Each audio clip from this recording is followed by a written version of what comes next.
Bonsoir à toutes et à tous, bienvenue dans cette édition d'information. Dans l'actualité ce soir, la Guinée fait des progrès dans la digitalisation de l'administration publique et pour aller plus vite, les acteurs du numérique se concertent pour harmoniser les approches. Une rencontre a été ouverte dans ce sens au ministère des Postes, des Télécommunications et de l'économie numérique. Et puis cette bonne nouvelle pour les auditeurs de la radio nationale, à Koussa, des émetteurs qui étaient en panne sont désormais rétablis. Le signal émet de nouveau pour permettre à tous les habitants du Hamana d'avoir accès au programme des chaînes nationales. En fait rétro 2024, ce soir, place au département de l'énergie, les activités ont été dominées entre autres par la mise en œuvre du projet d'amélioration de l'accès à l'électricité en Guinée, un projet d'envergure qui a permis de réaliser plusieurs infrastructures électriques, notamment dans les régions naturelles du pays. Voilà pour le sommaire. Encore une fois, bonsoir à tous. Tout d'abord, élaboration de la deuxième génération du processus lié aux schémas régionaux d'aménagement et de développement, une ambition nationale de transformation alignée au plan national de développement. Le ministère du Plan et de la coopération internationale accompagne le processus. Tabansila. Sans ainsi les orientations de développement pour chaque région. Les défis du développement régionales ont été mises en évidence lors de l'immersion gouvernementale de mai-juin 2022. La pertinence des régionaux tient aux éléments d'appréciation ci-après. La nécessité d'apporter une réponse structurée aux défis du développement régional. Les schémas régionaux d'aménagement et de développement permettront d'exploiter efficacement les ressources locales, améliorer les conditions de vie des populations en réduisant les disparités entre les régions. Il est important de rappeler qu'en Guinée, cela fait plus de 40 ans qu'un tel exercice n'a pas été initié. Pendant des décennies, le pays naviguait sans un véritable cadre structurant pour son aménagement du territoire.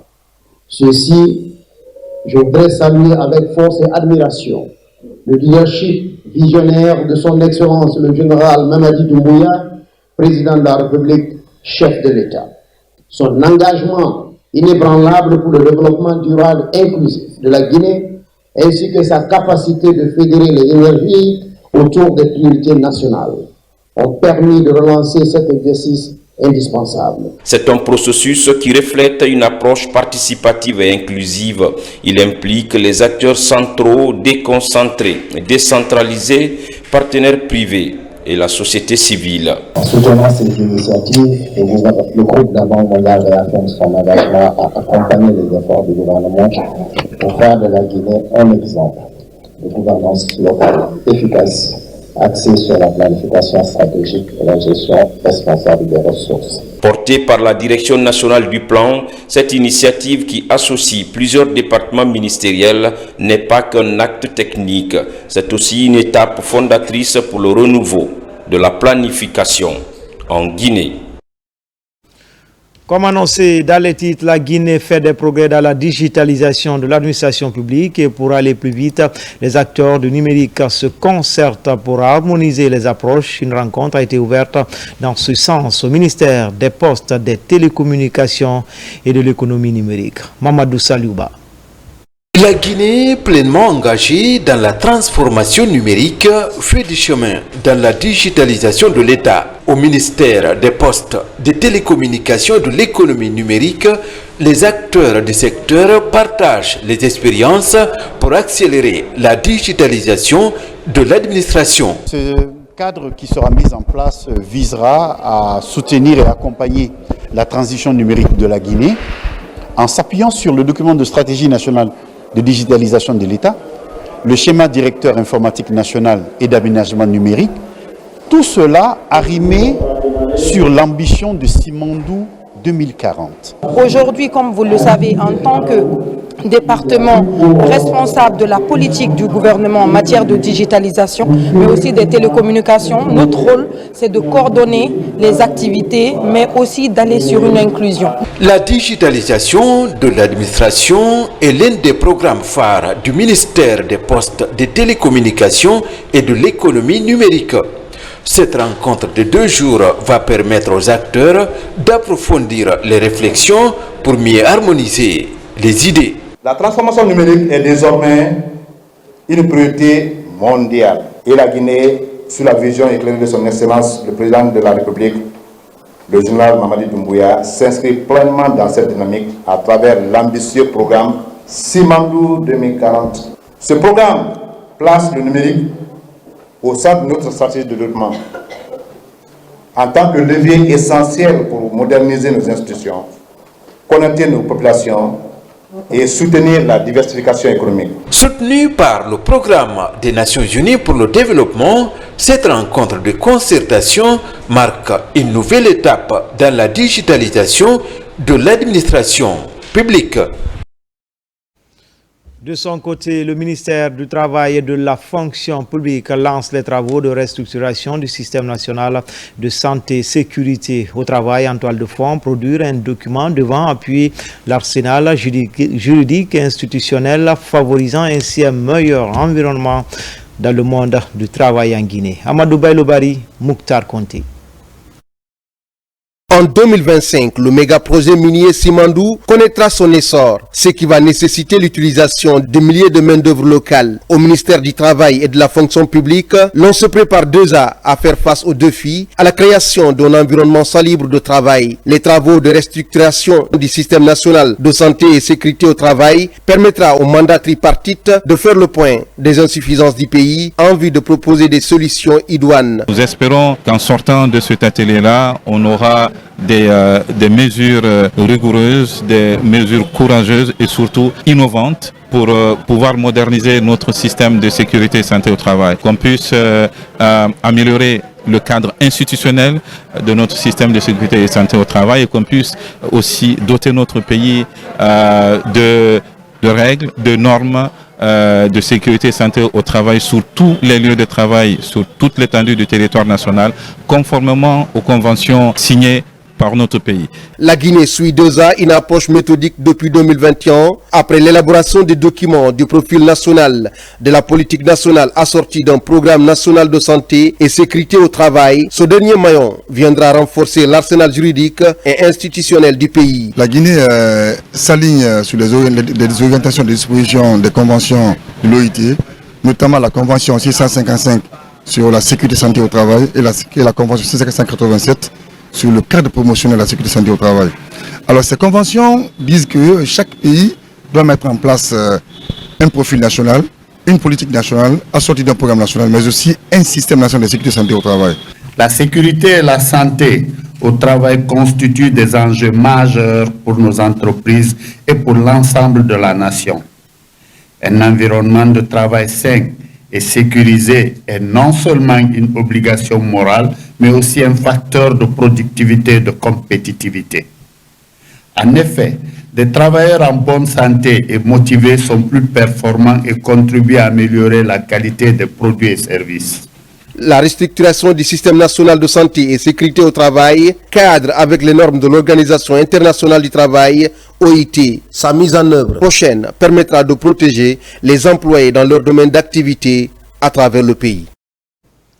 C'est une bonne nouvelle pour les auditeurs de la radio-télévision nationale à Kouroussa. Des émetteurs qui étaient en panne sont rétablis. Désormais, le signal émet de nouveau pour permettre à tous les habitants du Hamana d'avoir accès au programme des chaînes nationales. Une prouesse des autorités du ministère de l'Information et de la Communication engagées à rendre la télévision et la radio plus accessibles aux populations à la base. Yamoukaba. L'actualité en temps réel, désormais accessible à Kouroussa.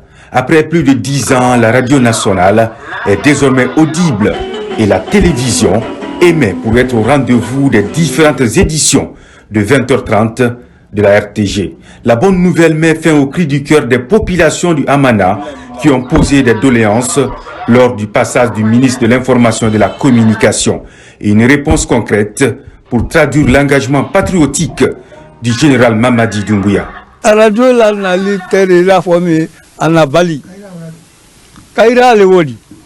Ce grand retour est un bonheur pour nous. Au nom de tout Hamana, je formule des bénédictions pour le ministre Fana et le président de la République pour ce grand exploit.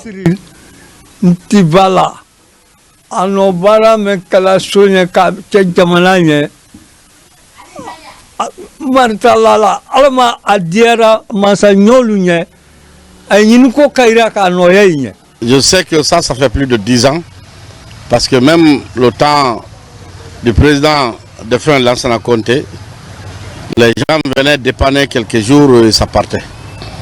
Donc, et tout le temps du régime passé, il n'y avait pas la RTG et la radio. Donc pour moi, ça fait plus de 10 ans. Donc aujourd'hui, réellement la joie est immense. Les moyens techniques sont créés pour permettre à ces émetteurs de fonctionner sans interruption. Des panneaux solaires sont installés pour fournir de l'énergie. Leur capacité, 3500 watts, pour toucher les 14 communes rurales de Kouroussa, 24 heures sur 24. On a relancé la télé et la radio à Kouroussa aujourd'hui. Donc, on a pu faire quelque chose comme travail. On a monté les panneaux solaires, et on a mis les ondulaires des systèmes backup, on a monté les batteries. Donc, le courant est là 24 heures sur 24. La télé marche 24 heures sur 24 et la radio à Kouroussa. À la préfecture, une rencontre est organisée pour expliquer les enjeux des antennes locales. Ce partage équitable a un double avantage: reconquérir les toits et rendre accessible la télévision nationale aux populations locales pour leur permettre de s'enquérir des nouvelles du pays sans mettre la main à la poche.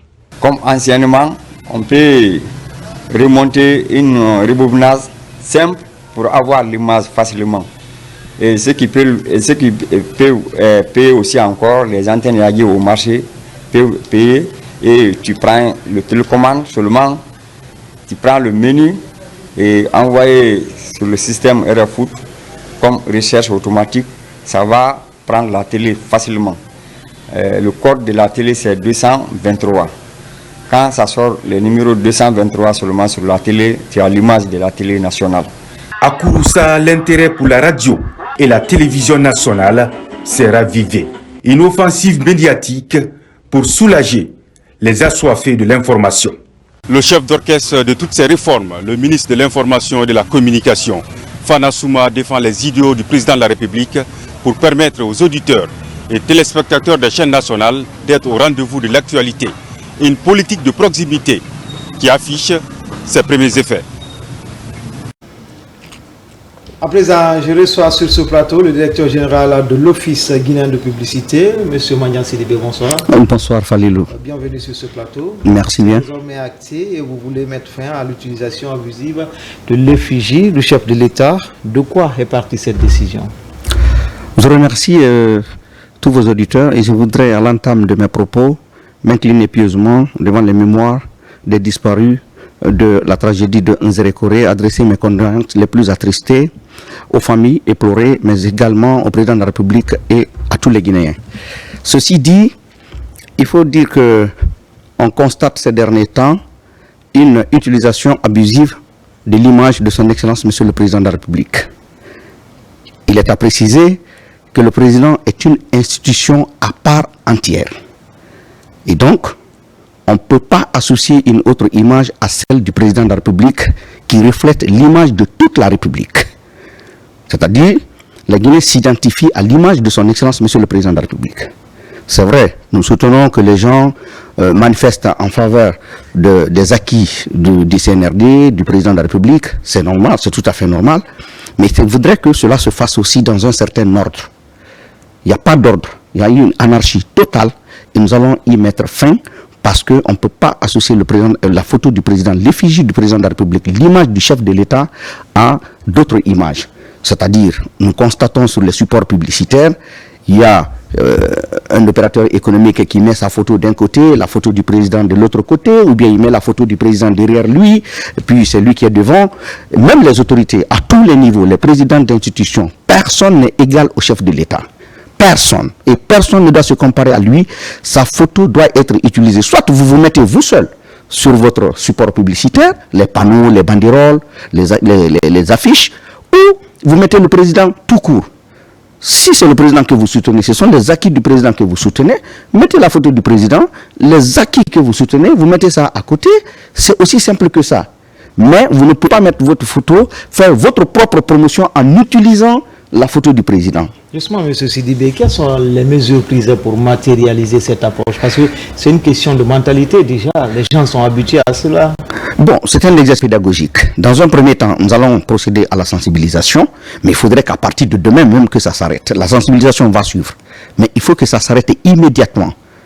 Si c'est le président qu'on soutient, il faut que ce soit sa photo. Donc, dans un premier temps, tous ceux qui sont cadres de l'État, à tous les niveaux, lorsque vous utilisez abusivement l'image du président, il y aura des sanctions disciplinaires.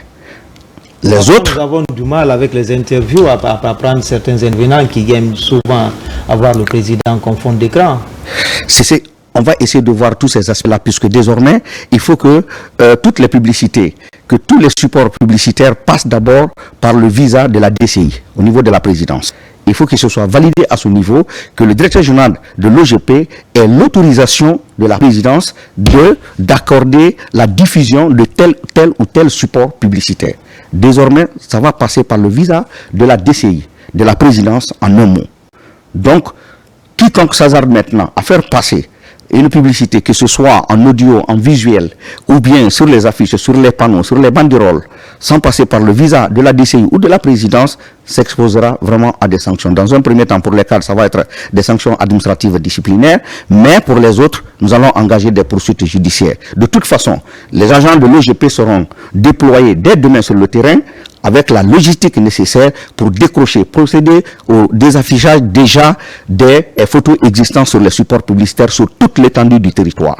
Des instructions formelles vont être données pour que ces photos soient décrochées immédiatement. Quand ce n'est pas le président seul qui est là, et dans un deuxième temps, je vais inviter toutes les régies publicitaires à une rencontre dès demain pour qu'on se rencontre, parce que les gens passent par les régies publicitaires. Aucun panneau n'appartient à l'OGP. Les panneaux appartiennent aux régies publicitaires. Nous sommes régulateurs. Donc, nous allons prendre attache avec les régies publicitaires pour qu'ils passent désormais par l'OGP. Nous aussi, nous allons envoyer toutes les images au niveau de la DCI, à la présidence, pour que ça soit validé. Il faut que ce soit des photos officielles du chef de l'État. On ne peut pas se permettre d'utiliser n'importe quelle photo du président de la République pour faire sa propre campagne.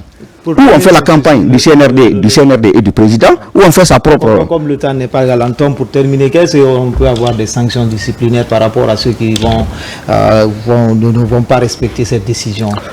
Donc, nous allons décrocher, ça c'est un. Deuxièmement, ça sera aux frais de ceux-là qui ne vont pas accepter les mesures que nous sommes en train de prendre.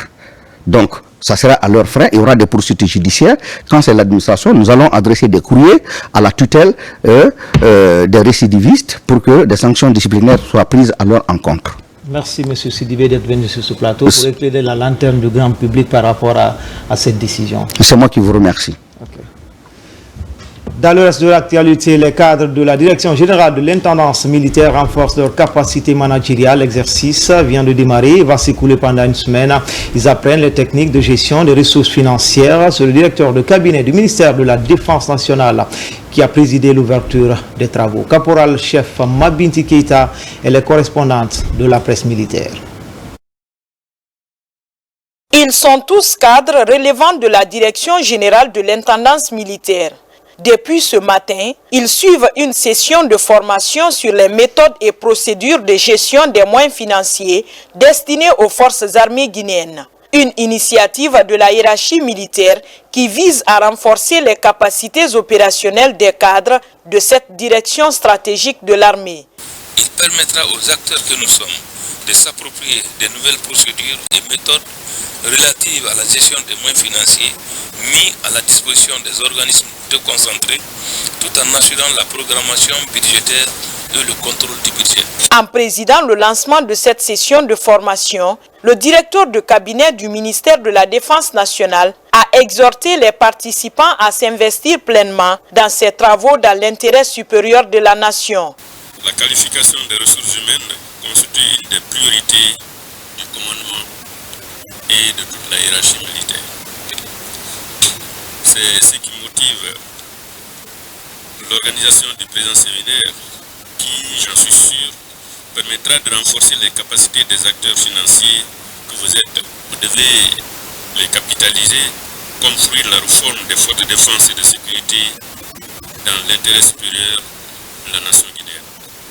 C'est le lieu de remercier particulièrement son Excellence, Monsieur le Président de la République, président du CNRD, chef suprême des armées, le général d'armée Mamadi Doumbouya, qui ne ménage aucun effort pour assurer la qualification des ressources du ministère de la Défense nationale, ainsi que l'amélioration des conditions de vie et de travail de nos militaires. Depuis la prise effective du pouvoir par le CNRD le 5 septembre 2021, le président de la République, chef suprême des armées, le général d'armée Mamadi Doumbouya, a fait de la formation et la qualification des forces de défense et de sécurité l'une de ses priorités.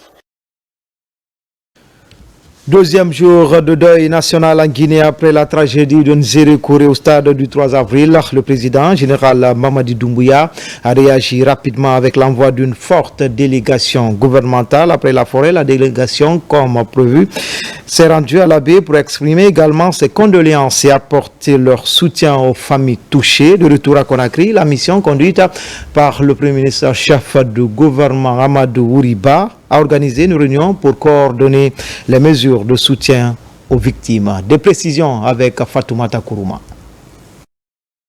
La Guinée est plongée dans une tristesse profonde après la tragédie qui a endeuillé la nation lors du match de football dédié au renforcement de la cohésion sociale et la paix entre les équipes de l'Abbé et Nzérékoré. Cet événement tragique qui a causé 56 victimes et plusieurs blessés, dont la plupart ont été évacués à Conakry à la charge du chef de l'État, a ému la nation entière. Le président de la République, le général Mamadi Doumbouya, a immédiatement décrété un deuil national de 3 jours, invitant chaque citoyen à honorer la mémoire des victimes et à manifester une solidarité sincère envers les familles touchées. En réponse à cette tragédie, une délégation conduite par le Premier ministre, chef du gouvernement Amadou Ouriba, est composée du ministre secrétaire général de la présidence, général Amara Kamara, et de plusieurs membres du gouvernement, a été rapidement dépêchée par le président Mamadi Doumbouya afin de se rendre à l'Abbé ce mercredi 4 décembre 2024. Ainsi, après Nzérékoré, la délégation mandatée par le chef de l'État a rencontré les sages de la ville de Karamoko Alpha pour partager le message de paix, d'unité, de compassion et de fraternité du président de la République, le général Mamadi Doumbouya. Ces moments de recueillement et de compassion ont montré le visage humain et profondément empathique de la gouvernance. Les gestes de solidarité et les initiatives de soutien rappellent que malgré les épreuves, les Guinéens restent unis et déterminés à bâtir un avenir meilleur où chaque vie est précieuse et chaque souffrance trouve écho dans le cœur de tous. Le président de la République nous a mandaté de venir présenter, comme nous l'avons fait à Nzérékoré, les condoléances à la communauté de la ville. Et notre présence dans cette case de Tienouari ou Bougambiam est une tradition et c'est un devoir également. C'est le lieu par excellence où nous pouvons être certains, en s'adressant aux notables et aux religieux qui sont regroupés ici, que nous nous adressons à l'ensemble des ressortissants et pour la communauté de la population de la paix. Donc, notre message, c'est un message de compassion et de présentation des condoléances.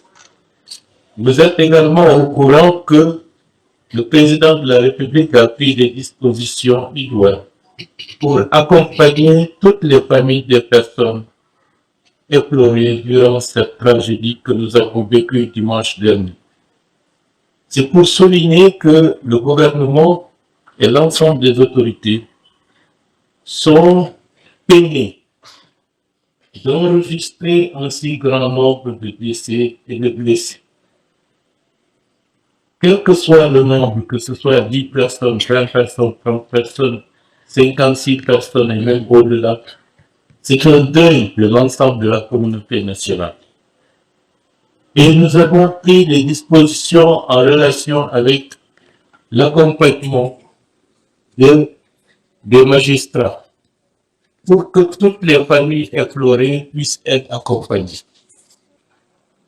Je dis ça pour dire à tout le monde qu'il n'y a aucun lieu de créer des polémiques inutiles sur le nombre de décès.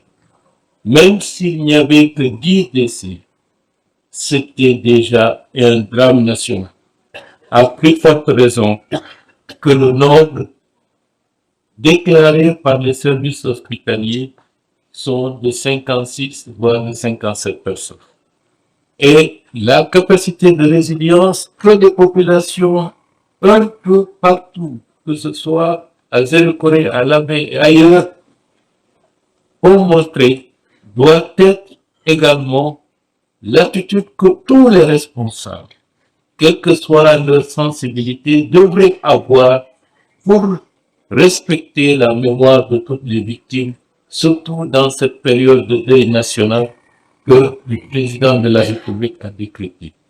Nous comprenons la douleur des pères et des mères de famille qui perdent leurs enfants au moment où cela commençait à être des adultes. On ne peut pas revenir en arrière, mais nous prions pour que tout le monde prenne en considération cette douleur et cette peine, et le gouvernement, le président de la République et toutes les autorités et institutions de la République présentent les sincères condoléances à toutes les familles qui ont été peu ou prou impactées par cette tragédie.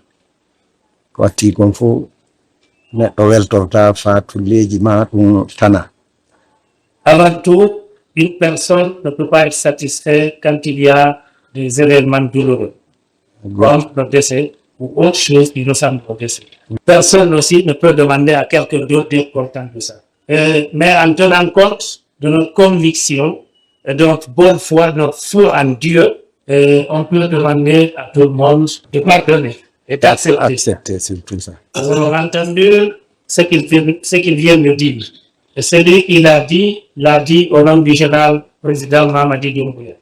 Et tous ceux qui viennent après lui, notamment le général Amara et tous les autres ministres, les délégations qui les ont accompagnés, si c'est d'autres événements ou d'autres actions à faire, tout ce monde, tout cela ne peut pas se déplacer en même temps pour venir en un seul lieu et au même moment. Et ensuite, avec cette urgence. Mais quand on confie à quelqu'un une famille, c'est comme ça que l'intéressé doit faire. Comme il l'a dit tout à l'heure, les décès sont les décès de tous les Guinéens, de toute la Guinée. Les blessés sont des blessés guinéens. Sur cette base, si nous les voyons ici, ça ne nous surprend pas. Cela démontre à suffisance l'accompagnement que vous faites, le souci que vous avez pour vos familles. Par rapport au lieu du décès, on ne peut rien contre la volonté divine. De retour à Conakry, le Premier ministre chef du gouvernement Amadou Ouriba et le ministre secrétaire général de la présidence, le général Amara Kamara, ont tenu une réunion de restitution dans la salle de conférence du Petit Palais. Cette réunion, qui a rassemblé le ministre directeur de cabinet de la présidence Djiba Diakité, les membres du CNRD, dont entre autres le chef d'état-major général des armées, le général Ibrahima Sori Bangoura, le haut commandant de la gendarmerie nationale et directeur de la justice militaire, le général Bala Samoura, ainsi que des membres du gouvernement, dont ceux spécifiquement constitués en comité de crise, visaient à faire le point sur la situation et à coordonner les actions à venir pour apporter un soutien efficace et rapide aux victimes et à leurs proches, mais aussi d'assurer un soutien psychologique et moral pour aider les familles à surmonter leur deuil. On a été conduit à un lieu assez symbolique, la grande case de l'un des plus grands érudits. Là-bas étaient regroupés les joueurs qui sont revenus de l'AV et de Zéro-Corée, aussi les organisations de la société civile, les sages, les religieux et les organisations de femmes. Et les sages ont présenté les 10 noix de cola symboliques, tout en remerciant. Ensuite, le Premier ministre, parole a été donnée au Premier ministre qui a rappelé qu'il est venu sur instruction du chef de l'État pour porter le deuil de la Guinée aussi à l'AB. également présenter les enfants de l'abbé, recueillir les bénédictions du chef de l'État, pour le chef de l'État, pour le pays et pour l'ensemble du gouvernement. Donc, ils ont fait sien la douleur que le chef de l'État éprouve et ont formulé beaucoup de bénédictions. Le point d'attention qu'ils ont voulu que nous remarquions, c'est qu'il y avait 12 jeunes garçons, des adolescents, qui terminaient la mémorisation du Saint-Coran et c'était aujourd'hui leur consécration. Donc la parole a été donnée à ces 12 jeunes adolescents. C'était vraiment une coïncidence, ce n'était pas prévu notre visite. Donc ils ont pensé que cette coïncidence-là, que c'est ces adolescents qui devraient faire la grande bénédiction après celle de jeudi. Globalement, la mission s'est très bien passée et ils ont très bien accueilli les propos qui ont été tenus là-bas. Les discussions ont également mis en lumière la nécessité de renforcer les protocoles de sécurité pour prévenir de futurs incidents tragiques. Les ministres et membres du CNRD ont partagé des propositions concrètes visant à améliorer la coordination entre les forces de sécurité et les organisateurs d'événements. Ils ont surtout souligné l'importance d'implémenter des mesures préventives efficaces pour garantir la sécurité des citoyens lors de grands rassemblements. Dans le contexte actuel, quelques mesures ont été arrêtées. Il a été demandé que toute manifestation sportive au préalable puisse être encadrée en prenant en compte les données sécuritaires et les autres aspects liés à l'indispensable nécessité de mettre toujours en avant la sécurité des populations pour ne pas que celles-ci soient exposées à des accidents ou à des situations qui peuvent être malencontreuses. Du côté gouvernemental, les choses vont se poursuivre également pour étudier, tirer les leçons de ce qui est arrivé. Les enquêtes, le ministre de la Justice, qui a le lead sur cette question, prend les mesures et continuera à les prendre pour conforter la nécessité d'avoir la vérité, toute la vérité sur cette tragédie qui a affecté toute la nation guinéenne et tous les amis de la Guinée. Dans ces moments de douleur intense, le président Mamadi Doumbouya a montré une humilité et une compassion profonde qui ont touché le cœur de la nation.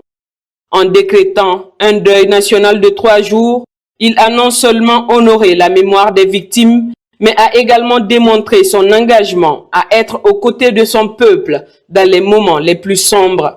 Sa décision d'envoyer une délégation de haut niveau pour transmettre ses condoléances et son soutien personnel aux familles des victimes et des blessés témoigne de son désir sincère de partager leurs peines et de les réconforter.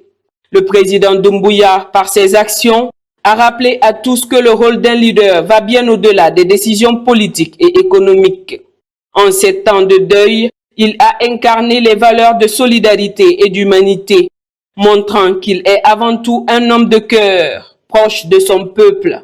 Son humilité et son empathie ont renforcé les liens de confiance entre le gouvernement et les citoyens, illustrant que, malgré les épreuves, la Guinée reste unie et résiliente sous sa direction bienveillante.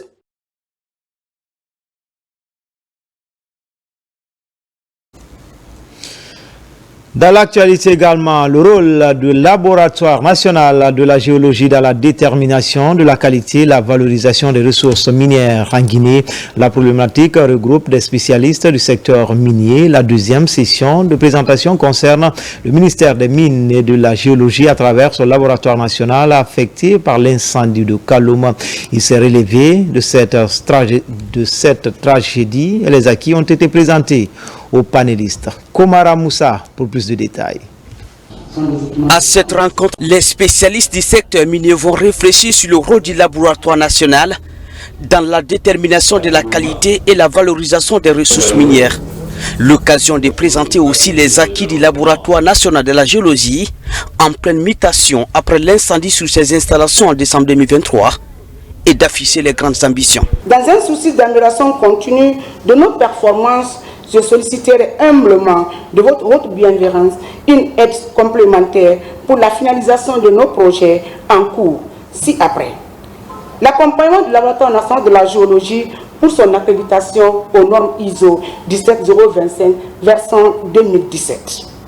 La finalisation des travaux de réhabilitation et d'extension du laboratoire régional de Cancan pour l'analyse de l'or et des éléments associés. Ce rendez-vous d'échange et de partage d'expériences permet aux acteurs de vulgariser les nouvelles stratégies en matière d'analyse, de suivi, de contrôle, de valorisation des ressources minières du pays. Oui, la détermination des qualités et des quantités, c'est essentiel. C'est essentiel pour les royalties, c'est essentiel pour la reconstitution du prix de la bauxite au travers du prix de référence. Cependant, à date, je pense que les capacités de l'État sont encore faibles par rapport à l'envergure, surtout que le projet Simandou va se présenter sous peu. Je pense qu'il y a une nécessité que nous nous donnions tous la main pour continuer à renforcer les capacités de l'État. Oui, dans ce travail. Le laboratoire contribue à l'augmentation des recettes minières à travers l'analyse qualitative de la teneur de la bauxite et autres métaux précieux. Le ministère des Mines s'engage à mobiliser tous les partenaires et les ressources pour qu'ils puissent continuer à garantir les intérêts économiques de l'État auprès des partenaires miniers. Connaissant le labo, le résultat atteint aujourd'hui, je n'ai pas pu parier là-dessus. Et donc, les félicitations vont à l'encontre de l'équipe et nous ne ménagerons aucun effort pour appuyer les propositions qui viendront de leur part et à comprendre pour cela. La rencontre va durer 2 jours. Elle sera ponctuée par des recommandations et propositions pertinentes afin de permettre au laboratoire national de la géologie d'être une référence dans la sous-région. Pour être plus complet sur ce sujet, la fin des travaux est prévue ce jeudi. Elle sera présidée par le ministère des Mines et de la Géologie. Volet environnement dans cette édition, comment monter des projets pour obtenir des financements dans les secteurs de l'agriculture et de l'environnement. La question est en débat à Conakry. L'initiative du Fonds vert climat à travers le projet RIDNES dans sa 2e phase. L'idée de contribuer à minimiser l'impact des changements climatiques sur les populations à travers des actions de développement. Kouyaté Moussa. Cette 2e phase de ce projet qui regroupe 23 pays africains vise à outiller les bénéficiaires sur les techniques de montage des projets pour obtenir des financements dans les secteurs du développement. Ce travail permettra à chacun de savoir qu'est-ce qu'on appelle projet. Parce que projet, c'est vraiment ce qui est bancable. Et je suis en train de faire en sorte que les projets qui seront soumis, désormais que rien ne soit rejeté et que désormais la Guinée bénéficie de grands financements au-delà de ses attentes. Les projets que les gens montrent souvent dans le domaine des changements climatiques, les actions définies ne sont pas en corrélation avec les actions qu'il faut réellement pour qu'on s'adapte au changement climatique. Et on demande aux acteurs qui veulent monter des projets dans le domaine de l'environnement qu'ils s'inspirent des résultats déjà donnés par les experts. Ces résultats-là peuvent les permettre réellement de monter des projets bancables, des projets vraiment résilients au changement climatique. Pour les experts, il faut une étude approfondie afin de minimiser l'impact du dérèglement climatique pour les transformer en opportunités. L'objectif ici, c'est de montrer un peu comment le climat s'est comporté avec des modèles et voir maintenant la projection pour le futur dans le cas de la Guinée, voir maintenant l'augmentation de la température, puisque c'est les 2 variables. Les défis que nous avons, que nous pouvons transformer en opportunités pour faire intéresser justement les bailleurs de fonds, pour faire intéresser les grands fonds qui financent effectivement la lutte contre le changement climatique. De transformer le changement climatique, qui est un défi mondial, en une opportunité de développement pour notre pays. L'implication des acteurs à tous les niveaux va contribuer à améliorer la lutte contre les changements climatiques à travers des projets financés par les partenaires au développement. À Kindia également, les acteurs impliqués dans la protection de Dame Nature en concertation s'approprient du guide météorologique général de l'audit environnemental et social, un bréviaire pour toutes les parties prenantes dans cette région qui abrite plusieurs têtes de source des fleuves qui arrosent le continent. Alpha Isiagaba, Fanalabaya Kamara. C'est la rencontre de tous les enjeux liés à l'environnement dans la région de Kindia. Elle regroupe l'ensemble des parties prenantes des différentes préfectures que compose la région. Pour cette première phase, les préfectures de Forikaria, Koya, Kindia et Dubreka sont concernées. Nous sommes venus échanger avec les différentes parties prenantes, notamment les représentants des sociétés minières et puis les représentants du CPSS et quelques services techniques sur l'importance de renforcer un peu l'arsenal juridique sur l'évaluation environnementale, qui est l'audit environnemental et social, qui est l'un des outils de l'évaluation environnementale, qui est un outil de plus qui vient pour renforcer la gouvernance environnementale. Cette journée permet également de vulgariser le guide méthodologique général de l'audit environnemental et social. L'idée d'avoir une meilleure perception des engagements des sociétés en phase d'exploitation. C'est un outil qui va permettre aux différentes entreprises installées de mieux se comporter vis-à-vis de l'environnement et pour le respect des engagements tenus en phase de début du projet. Nous nous efforcerons à respecter les engagements préalablement pris et pour permettre à nos codes d'avoir plus de force et de protéger l'environnement. Avec son climat doux et tempéré, Kindia est l'un des poumons écologiques du pays. La région détient également plusieurs têtes de sources des fleuves qui arrosent le continent. Ainsi, la protection de Dame Nature se pose en termes de défis. Lutte contre les plastiques à Conakry, l'ONG Friends of Nature ou Amis de la Nature mène la croisade ce week-end. Elle était au groupe scolaire Hillary Clinton de Matoto. Béatrice Tongino a largement expliqué aux élèves les enjeux liés à l'utilisation des plastiques, des modules de formation qui ont permis aux apprenants de comprendre les risques et la nécessité de s'impliquer dans leur éradication en milieu scolaire et dans les ménages. Saint-Martin Francina Douno, Marie-Angélique Bangoura. Des déchets plastiques à usage unique néfastes pour l'environnement, la faune et la santé humaine. Face à ce phénomène, l'ONG Friends of Nature, dans la mise en œuvre de ses activités, développe des campagnes de sensibilisation du public sur les enjeux écologiques et encourage des pratiques respectueuses de la nature à travers l'assainissement. Aujourd'hui, notre approche, c'est quoi? C'est de faire en sorte qu'on conscientise tous ceux qui sont à Conakry pour dire ces plastiques que vous êtes en train d'utiliser, elles vont polluer la nature pendant 400 ans. Ce qui veut dire que nous, aujourd'hui, nous contribuons à dégrader la Guinée pour les 400 prochaines années qui viennent. Donc, il faut qu'on prenne des dispositions nécessaires. Ce week-end, la fondatrice de cette ONG de préservation de l'environnement était au groupe scolaire Hillary Clinton de Matoto. Ici, Béatrice Firi Tongino enseigne aux élèves des modules de formation sur la pollution plastique et le développement durable. Nous avons décidé d'aider les jeunes et d'aider les élèves de cette école parce que les jeunes sont les prochains leaders du futur. Créatifs et innovatifs, ils peuvent nous aider à arrêter, à sensibiliser les gens, les parents, les proches, les membres de famille à réduire la pollution du plastique. L'approche intégrée des responsables de Friends of Nature renforce non seulement la propre compréhension des élèves des enjeux environnementaux, mais contribue également à créer un changement positif au sein de leur communauté, favorisant une culture de responsabilité et de durabilité. On m'a appris comment interdire de jeter les déchets plastiques partout, comme sur la mer, parce que ça cause beaucoup de problèmes actuellement en Afrique. Dans les prochains jours, l'ONG Friends of Nature va élargir son initiative aux autres couches socio-professionnelles et écoles de Conakry.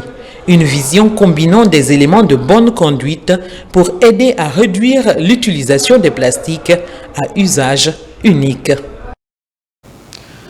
Rétro 2024 ce soir, place au département de l'énergie et des hydrocarbures, de l'hydraulique. Les activités ont été dominées entre autres par la mise en œuvre du projet d'amélioration de l'accès à l'électricité en Guinée, un projet d'envergure qui a permis de réaliser plusieurs infrastructures électriques, notamment dans les 4 régions naturelles grâce au financement du gouvernement et des bailleurs de fonds. Le condensé est signé. Depuis le 5 septembre 2021, date de l'avènement du CNRD, sous la présidence du général Mamadi Doumbouya, le département de l'énergie, de l'hydraulique et des hydrocarbures connaît une transformation significative.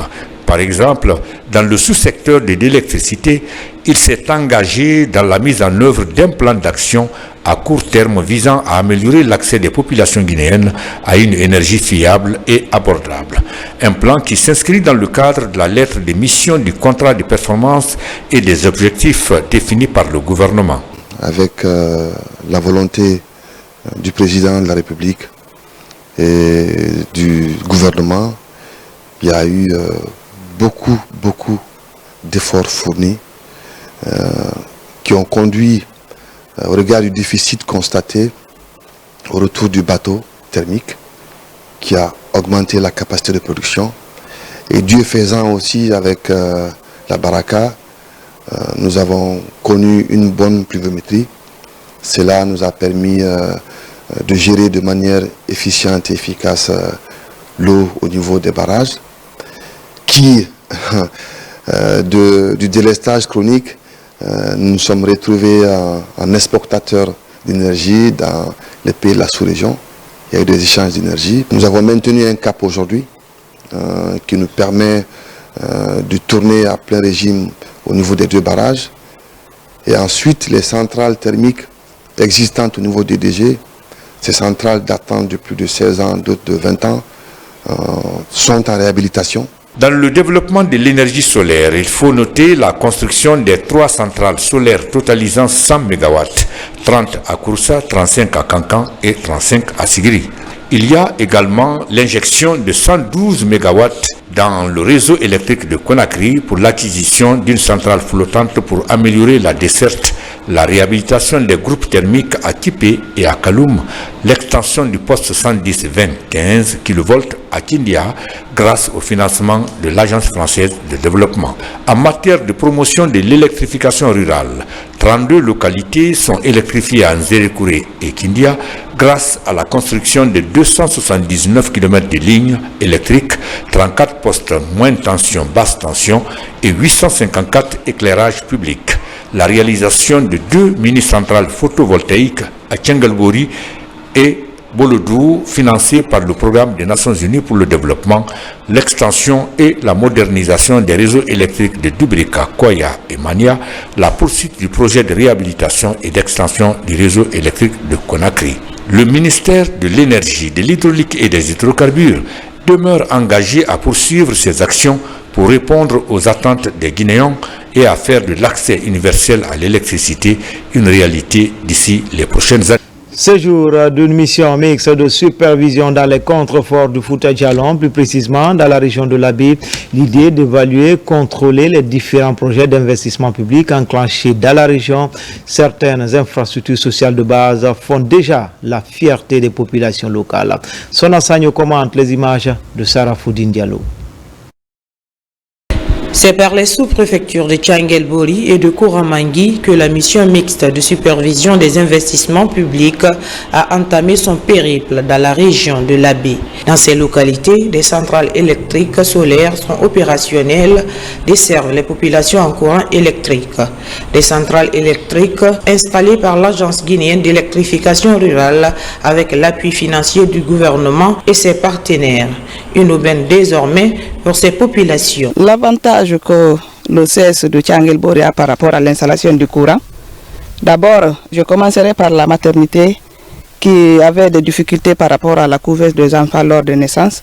Et maintenant, à tout moment, comme le courant est régulier, ça ne leur pose pas de problème. De nos travaux jusqu'au l'éclairage de notre localité, nous profitons beaucoup du courant électrique.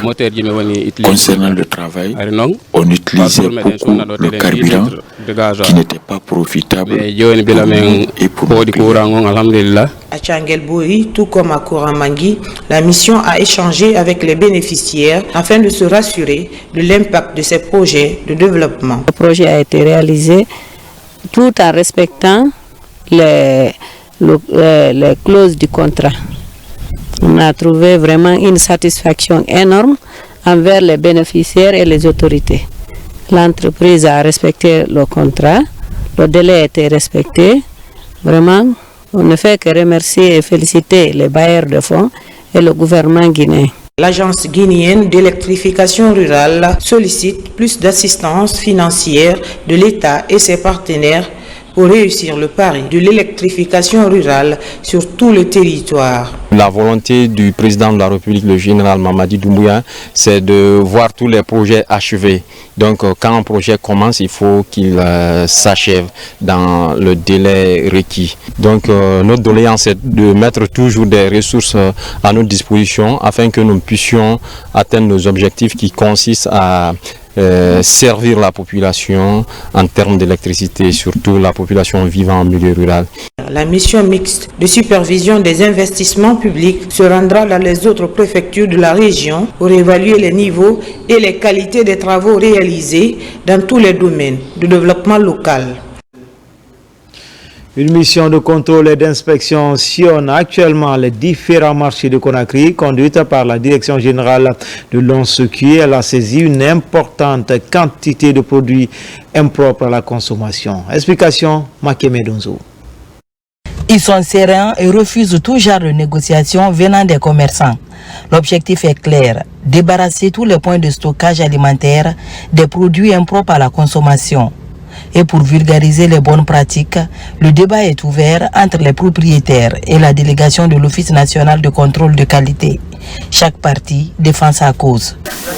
Le produit qui est périmé, c'est pour retourner dans la personne qui me vendit là, pour qu'il puisse me retourner l'argent. Parce que s'il me vend la date qui est proche là, si je n'ai pas compris, il faut que je retourne pour récupérer mon argent. Des fois, je garde aussi. J'ai oublié même de garder. Il y a de la résistance, les gens ne veulent pas changer de comportement. Les produits qui sont très proches de la péremption sont saisis et retirés. Mais ce qui reste clair, tous les produits non conformes ici, sur les 1 mois de contrôle, seront saisis et retirés sur le marché. Au marché de Madina, ils découvrent non seulement des produits périmés, mais aussi non périmés mais très mal conservés. D'autres avec des dates falsifiées. L'une des premières mesures qu'on avait mises en place, c'était de les amener à changer, à aller vers une démarche qualité. On les apporte des appuis conseils de sensibilisation.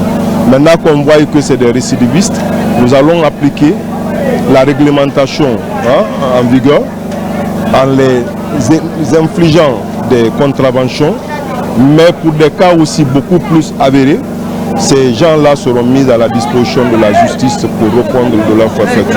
Ces opérations de contrôle de qualité sont constantes. Après chaque recouvrement, les produits prohibés sont dirigés vers un centre de stockage avant d'être incinérés. La mairie de Matam réserve tout un magasin pour accompagner l'ONCQ dans cet exercice de préservation de la santé publique. Le Fonds de développement social vient de procéder à la remise des titres de prise en charge sanitaire gratuite à 56 personnes indigentes des préfectures de Mamou, d'Alaba et Pita. Cette initiative du chef de l'État vise à offrir des soins gratuits à ses victimes, à ses patients victimes de plusieurs pathologies. RTG Mamou, Mamadou Patibaldi. Dans cette salle de conférence de la mairie de Mamou, le FDC, des membres du gouvernement et des opérateurs économiques se mobilisent pour procéder à la 4e édition de la remise des titres de prise en charge sanitaire gratuite aux personnes indigentes des préfectures de la région. Après le passage de Monsieur le DG, nous voilà aujourd'hui encore pour traduire le message que notre chef, le président de la République, chef de l'État, chef suprême des armées, le général d'armée Mamadi Doumbouya, qui a toujours dans ses préoccupations les préoccupations de nos paisibles populations. Ils sont au total 54 malades indigents sur 76 dossiers enquêtés à recevoir ce matin leur titre de prise en charge sanitaire. Permettez-moi de rappeler que pour son Excellence, Monsieur le Président de la République, chef de l'État, général d'armée Mamadi Doumbouya, la protection sociale non contributive est un droit absolu pour tous. Son ambition de bâtir une Guinée socialement unifiée donne tout sens à sa volonté de transformation. Grâce à cette vision, le FDSI a pu mobiliser les ressources nécessaires pour être devant vous aujourd'hui et à votre service. Avec ces documents, ces malades indigents pourront désormais bénéficier des médicaments dans les pharmacies publiques et privées et des consultations et des soins gratuits dans les différents établissements hospitaliers de la région. Mon enfant est victime depuis des années d'une malformation congénitale. Faute de moyens, nous n'avons pas réussi à trouver de remède pour le soulager. Si aujourd'hui le FDC s'engage à nous accompagner pour que mon bébé recouvre sa santé, je ne peux qu'à le remercier et dire merci au général Mamadi Doumbouya.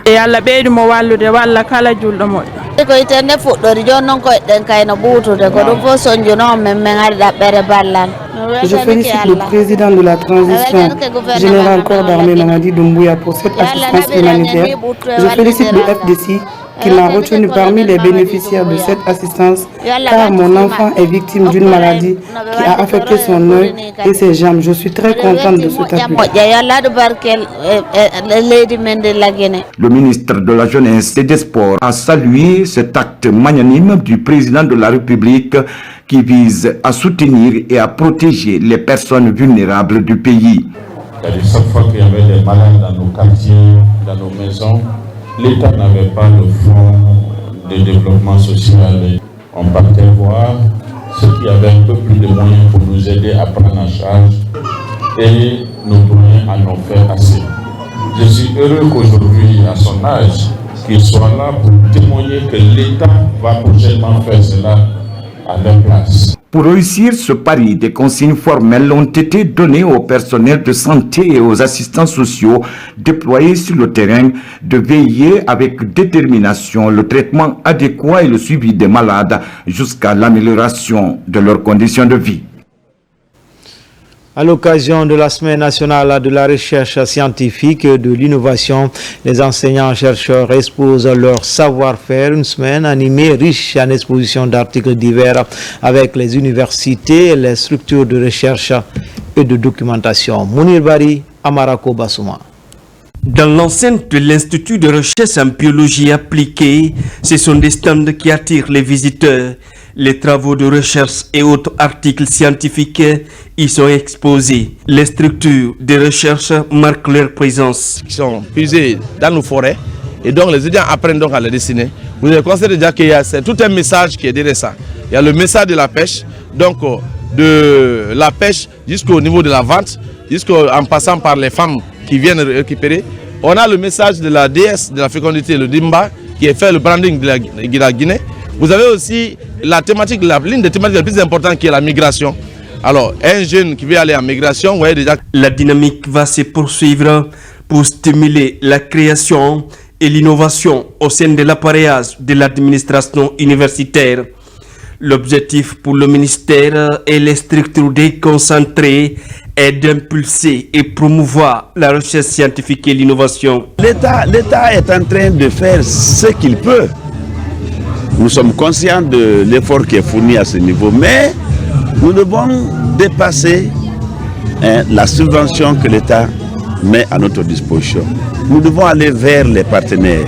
Nous devons nous ouvrir à l'extérieur. Et je crois que nous sommes dans cette phase-là. Au niveau des stands, les expositions scientifiques et culturelles impressionnent et attirent les visiteurs.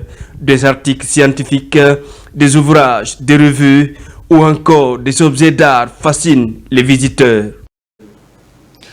Le gouvernement met à la disposition des cadres de l'éducation nationale un nouvel outil d'apprentissage. Au cours d'une cérémonie, les responsables des écoles primaires franco-arabes et de l'enseignement général ont reçu des tablettes. C'est pour améliorer les conditions d'apprentissage des élèves de l'élémentaire. L'opération de distribution des tablettes a démarré par la commune de Matam. Nabila Moussa Kamara. À l'école primaire Alexandre Bourré, située dans la commune de Matam, les responsables des écoles primaires franco-arabes et de l'enseignement général reçoivent des tablettes afin de faciliter le travail en classe. Le gouvernement guinéen, dans la vision de qualifier le système éducatif guinéen, met à disposition des autorités éducatives des outils didactiques destinés à renforcer la qualité de l'enseignement. C'est des tablettes qui vous doivent servir au niveau de l'enseignement-apprentissage. C'est pour vous faciliter les cours. Comment dispenser les cours? Il y aura des kits pédagogiques qui vont être installés dans ces tablettes. Ce n'est pas pour travailler avec Facebook, ce n'est pas pour travailler avec WhatsApp, mais c'est plutôt pour faciliter l'acquisition de connaissances au niveau de nos élèves des écoles primaires. Les autorités communales de l'éducation de Matam procèdent à la distribution de matériel pédagogique. L'accès aux technologies éducatives est primordial pour adapter les jeunes élèves aux défis du XXIe siècle. C'est la première fois de recevoir un don ou un cadeau ou un outil pareil comme ça au niveau des franco-arabes. C'est un monde numérique, donc il faut dès maintenant à bas âge de faire apprendre nos enfants à utiliser, à manipuler ces outils-là. Nous allons dire aux enseignants de prendre soin de ces tablettes et faire passer le message comme ça a été dit. Donc nous remercions le président de la République, le ministre de l'enseignement pré-universitaire.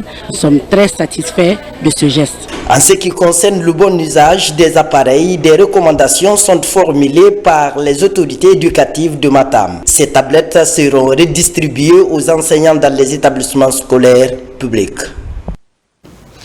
À Dinguiraye, 46 jeunes viennent de boucler 3 jours de formation avec l'agence guinéenne d'exécution des travaux d'intérêt public pour l'emploi. C'est dans le cadre de sa politique liée à l'amélioration de l'employabilité de la jeunesse guinéenne. Le même exercice s'est déroulé dans certaines préfectures de la région de Farana. Ibrahima Oulem Fofana, Noumousso Diagité. Après les villes de Farana et de Kissidougou, l'AGETIP pose ses valises à Dinguiraye. Au bloc administratif préfectoral de Dinguiraye, 46 jeunes ouvriers du bâtiment sont à l'école de l'Agence guinéenne d'exécution des travaux d'intérêt public pour l'emploi. L'objectif général est de permettre à toute la jeunesse guinéenne d'être acteurs clés du développement national. Souvent, on voit que les étudiants diplômés sortant des écoles professionnelles, des universités, bénéficient des renforcements de leur capacité. Mais réunir des jeunes de corps de métier qui ne sont pas allés à l'école forcément, avec ceux qui sont partis à l'école, alors que c'est la première fois. Le BTP est un domaine émergent en Guinée. Les ouvriers se démerdent toujours dans les différentes activités du bâtiment. Mais le manque d'esprit entrepreneurial est un défi à relever. Je remercie le gouvernement et le général Mamadi Doumbouya de vouloir nous aider, nous, la jeunesse guinéenne. Je souhaite que tous les jeunes qui ne pratiquent pas et les jeunes qui pratiquent aient le courage de continuer dans ce qu'ils font. Durant 3 jours de formation, ces ouvriers du bâtiment ont été outillés sur des stratégies d'organisation par corps de métier et surtout de se constituer en entreprise. Une initiative du ministère de la Jeunesse et des Sports à travers l'AGETIP qui aboutira à la mise en place des brigades de jeunes porteurs de compétences. Célébration de la fête d'indépendance de l'Allemagne après la chute du mur de Berlin. Le pays réunifié reprend sa place dans le concert des nations, une commémoration qui a connu une forte mobilisation des cadres et hommes d'affaires guinéens. Une manière de réaffirmer la coopération guinéo-allemande. Sayon Keita.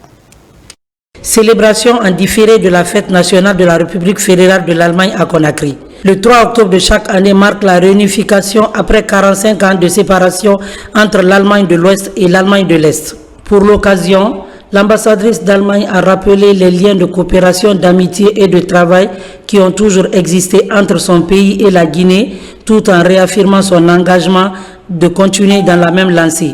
Nous sommes deux pays dans deux coins du monde, mais pour mettre des choses en perspective, c'est toujours bien de regarder de plusieurs côtés. Donc c'est quelque chose qui nous lie. Et la coopération dans les différents domaines comme la politique étrangère, le développement, l'économie, la culture. Plusieurs membres du gouvernement guinéen étaient présents à la cérémonie. Une manière de prouver l'attachement de l'État aux relations guinéo-allemandes sous l'égide du chef de l'État, le général Mamadi Doumbouya.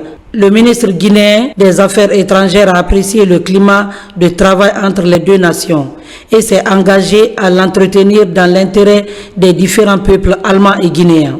Lorsque nous avons eu notre indépendance en 1958, il y a des nations qui sont venus travailler avec la Guinée. Et parmi ces nations figure en bonne place l'Allemagne, la République fédérale d'Allemagne. Et la République fédérale d'Allemagne s'est investie dans un domaine extrêmement important, qui était le domaine de la formation. Aujourd'hui, nous sommes heureux d'avoir ici une coopération. L'Allemagne est prête à continuer à travailler avec la Guinée. À rappeler que c'est le 9 novembre 1918 que la République d'Allemagne a été proclamée officiellement. Les femmes du CNT de l'administration parlementaire accompagnent la lutte contre les VBG. C'était à l'occasion de 16 jours d'activisme contre cette pratique au sein des communautés locales. Des messages allant dans le sens de la protection des couches vulnérables ont été véhiculés par ces dames et se disent prêtes à mener le combat contre les violences basées sur le genre. Images et témoignages. De nos jours, l'avant-projet de nouvelle constitution n'est pas perçu uniquement comme un document juridique, mais comme un reflet des aspirations collectives des Guinéens. Pour matérialiser cette ambition de l'organe législatif de la transition, plusieurs stratégies de communication sont menées par l'institution, à l'image de cette formation destinée aux membres de l'administration parlementaire, particulièrement les femmes. J'ai compris les innovations de l'avant-projet de nouvelle constitution, j'ai compris les différentes étapes, j'ai compris les pouvoirs du président de la République, j'ai compris les conditions d'éligibilité du président, les conditions d'éligibilité des sénateurs, les conditions d'éligibilité des députés. L'objectif de cet atelier est d'assurer aux femmes de l'administration parlementaire une formation portant sur la communication, afin de les rendre beaucoup plus performantes sur les techniques de communication pour qu'elles puissent, de concert avec les conseillers nationaux, participer à la vulgarisation de la Constitution. Le but est d'aider ces femmes à maîtriser les outils et méthodes pour faciliter la compréhension des innovations et des modifications apportées dans l'avant-projet de nouvelle constitution. On a eu une petite plongée dans les concepts du bicaméralisme, on a eu des plongées sur les modes, sur la façon dont l'État sera gouverné à travers cette nouvelle constitution. Donc on a cherché à les armer avec certains prérequis qui vont leur permettre, comme je viens de dire, de suivre les formations qui seront dispensées sur le contenu même de la constitution et de la vulgarisation par le Conseil national de transition. À travers cette idée du caucus des femmes parlementaires de Guinée, le Centre européen d'appui électoral s'engage à accompagner les autorités guinéennes dans leur politique de refondation de l'État et de rectification institutionnelle. Vous l'avez compris, c'est plutôt une formation basée sur les techniques de communication, surtout sur la nouvelle constitution des femmes parlementaires et du CNT. Lutte contre les violences basées sur le genre. Aussi, les femmes syndicalistes s'impliquent dans une déclaration rendue publique. Elles dénoncent les derniers cas de viol sur mineurs. Ensuite, ces syndicalistes se sont rendus dans certaines familles pour apporter un soutien moral aux victimes. Alpha Isiagaba. Les femmes de la Confédération nationale de la CNTG vont debout contre les violences basées sur le genre. Réunis à la Bourse du Travail, ces syndicalistes dénoncent les VBG, notamment les derniers cas qui ont défrayé la chronique à Conakry. La Confédération par CNTG s'incline devant la mémoire de toutes les victimes de viols, d'assassinats, de disparitions physiques survenues ces derniers temps en Guinée. 3. Lance un appel pressant et solennel au gouvernement et à toutes les forces de défense et de sécurité pour plus d'engagement dans la protection des populations et de leurs biens. 4. Invite les travailleuses et les travailleurs à plus de vigilance et de solidarité, tant dans les quartiers qu'au lieu de travail. De la bourse du travail, les syndicalistes prennent la direction de Wanindera et de Kagbelen où s'étaient produits les derniers cas de viol. Partout, les familles des victimes ont été réconfortées. Nous sommes venus pour remonter leur morale. Mais nous sommes surtout venus pour dire à cette famille que nous avons appris tout ce qui s'est passé. Nous avons pleuré, chacune des femmes a versé des larmes lorsqu'on nous a fait le récit de ce qui s'est passé. C'est là que nous avons pris la décision de venir d'abord les voir pour les soutenir et leur dire que nous sommes ensemble. Vraiment, on est content de voir une organisation telle comme la CNTG, femmes, féminines, venir nous encourager. Vraiment, c'est beaucoup pour nous. L'activité s'éteint à un moment où le monde célèbre les 16 jours d'activisme contre les violences basées sur le genre. Les femmes syndicalistes entendent poursuivre le combat pour accompagner l'État et les partenaires dans l'éradication du fléau. Après la Basse-Guinée, la deuxième édition de la Grande Dictée pose ses valises en Moyenne-Guinée. Cette compétition nationale organisée par Kadiat Communication compte donner une opportunité aux lauréats de s'immerger dans une culture de dépassement de soi et de perfectionnement personnel. Voici les étapes de Dalaba Pita dans ce reportage signé Marwan Kamara. Les commissaires du SALEC poursuivent leur tournée dans les préfectures de la région de Mamou. À Dalaba, la délégation du SALEC est reçue par les lauréats de la deuxième édition de la Grande Dictée avec beaucoup d'enthousiasme. Cet événement éducatif permet de détecter les talents et les encourager dans les milieux scolaires et universitaires en Guinée. Le programme est piloté par l'ONG Ensemble pour l'éducation et Kadiak Communication. Notre objectif, c'est de vraiment promouvoir l'excellence et le mérite en milieu scolaire et universitaire. Et aujourd'hui, nous avons eu la chance de rencontrer un jeune qui n'a même pas fait une faute. Il a fait que 0,5 fautes. Ça nous touche à plus d'un titre. Ça veut dire que ce que nous faisons à travers la Grande Dictée et à travers le SALEC depuis 5 années maintenant, c'est en train de porter fruit. C'est ma première fois de participer à un concours et à cette première fois, j'ai aussi la chance de remporter ce concours de la Grande Dictée du SALEC en faisant 0,5 fautes, ce qui n'est pas du tout facile. Et ressent des sentiments de satisfaction et l'accomplissement d'un travail bien réussi. La préfecture de Pita marque la deuxième étape de cette compétition nationale, toujours en Moyenne-Guinée. À la Maison des Jeunes, les candidats de la Grande Dictée attendent le sujet. Après quelques minutes d'évaluation écrite, les lauréats sont connus et récompensés. La Grande Dictée du SALEC peut avoir un impact positif. Non seulement il apporte quelque chose de grand, il encourage les élèves à faire de la concurrence entre eux. En même temps, il nous encourage chaque jour à faire d'efforts. Cette compétition, elle crée déjà l'émulation entre les écoles, entre les enseignants, non seulement et entre les élèves aussi. Ça pousse les autres à apprendre. Soutenu par le ministère de l'enseignement pré-universitaire, les partenaires techniques et financiers, cette initiative du SALEC est plus qu'une simple compétition. Elle contribue à la qualification du système éducatif guinéen. Le programme se poursuivra dans les régions de Kankan et Zérékoré. Enfin, la Fédération des ferrailleurs de Guinée vient d'installer ses structures communales. Il s'agit pour cette filière de réorganiser le secteur des métaux en mettant tous les acteurs dans une même dynamique. Au cours de cette première journée, les communes de Ratouma et Lambani étaient concernées par cette opération. Bakari Bambakonde. Comment organiser le secteur des ferrailles en Guinée? Au sein de la Fédération guinéenne des ferrailleurs, cette problématique trouve progressivement sa réponse avec l'installation des antennes communales. Pour ce début, ce sont celles des communes de Ratoma et de Lambani qui sont mises en place. L'idée est d'unifier l'ensemble des acteurs de ferrailles pour l'émergence de leur filière. Je me dois de noter à cette tribune que notre organisation est la première née des associations qui a fédéré l'ensemble des associations et coopératives évoluant dans le secteur de la filière ferraille, créée dans l'objectif de donner une dimension à cette filière qui porte sur la ferraille en tant qu'activité porteuse de croissance économique devenue de nos jours transversale. Il est important de rappeler également que l'objectif premier de notre organisation, c'est d'unir tous ceux qui évoluent dans ce domaine précis pour en faire une organisation sociale dans le respect des principes et règles des droits afin qu'ensemble nous gagnions notre pain dans la paix et la concorde.